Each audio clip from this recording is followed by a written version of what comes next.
Whoa! It wasn't doing that before. There's a real visceral sense of being immersed in the game when you're holding something physical in your hand and you do it. The controller itself really contributes to the feeling that you are a wizard. You have a magic wand in your hand, and Finn has a magic wand in his hand. It's the best one-to-one connection with a character that I've ever felt. When we first took the controller and whirled it over our head and saw the apprentice conjure a tornado out of the ground, it's like, that is something different. That is not just another press the button and cast your spell. He just conjured a tornado. This is awesome.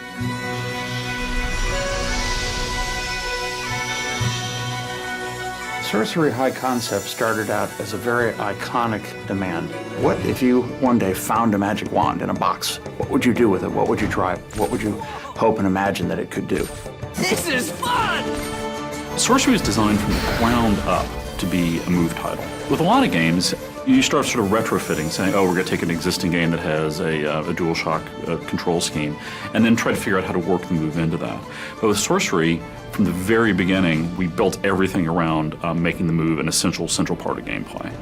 Of many places that I've worked, our studio's a little different in that we are a little more physical, and we kind of embrace that, especially working with the move. So when you cast a spell and to throw up your arm in a shield is really something that came out of how we talked about the game.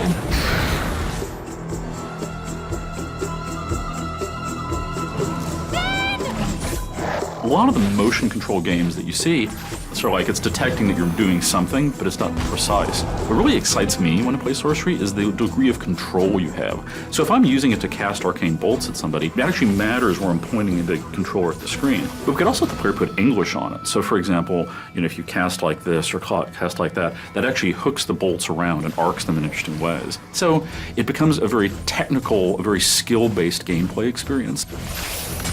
Fighting is active. Drawing a firewall, throwing a bolt through it. Those movements are quick, fast. Spell switching is on the fly, and it's a movement, it's not a button press. As you get deeper into Sorcery, you learn more spells. You gain a command over the elements: ice, fire, wind, electricity. Then we found that combining them was cool. Cast your whirlwind through fire, the fire is sucked up off the ground and your whirlwind becomes a fire tornado. Cast your bolts into a fire-nado and fire bolts are multiplied and spread throughout the arena. Every spell in Sorcery can be combined with the other spells to produce a deep combo system that lets you just attack your enemies in a wide variety of ways to maximum advantage. A troll! That thing is huge! This way, come on! The boss fights in our game is where the player has to really put his mind to work. You have to be aware of your environment, you have to be aware of your arsenal. Everything that we put into a boss fight is indispensable in taking out the boss. Hey, you! Sorcerer! Finn, we don't have time for this. You don't have time for not this, smart cat. Potions are the way to power. Alchemy is the flip side of all the action gameplay. In Alchemy, you're using the motion controller, but it's not under the pressure of combat. You discover many unusual ingredients. So our alchemy system, which is the key to level progression, involves mixing these elements together. And we make sure that with our move, we do this in a very visceral sort of a way. We want to create a feeling of that you weren't just fighting things all the time, that you really were a wizard who had a wide variety of different magic at your disposal. With the move controller, we found that you have an enormous breadth of things you can do to accomplish simple tasks. And even though these things are often not hard or challenging, they connect you to the magic you're creating in a way that a button just never would have done. That's the heart of what makes the motion control experience potentially a permanent part of serious hardcore gaming, is people are realizing that this device lets me have a much richer interaction with the world than any traditional gaming device.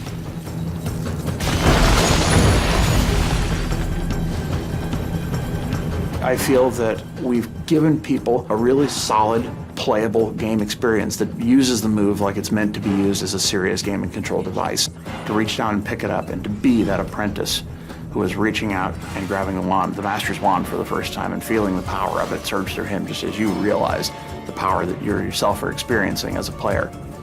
PlayStation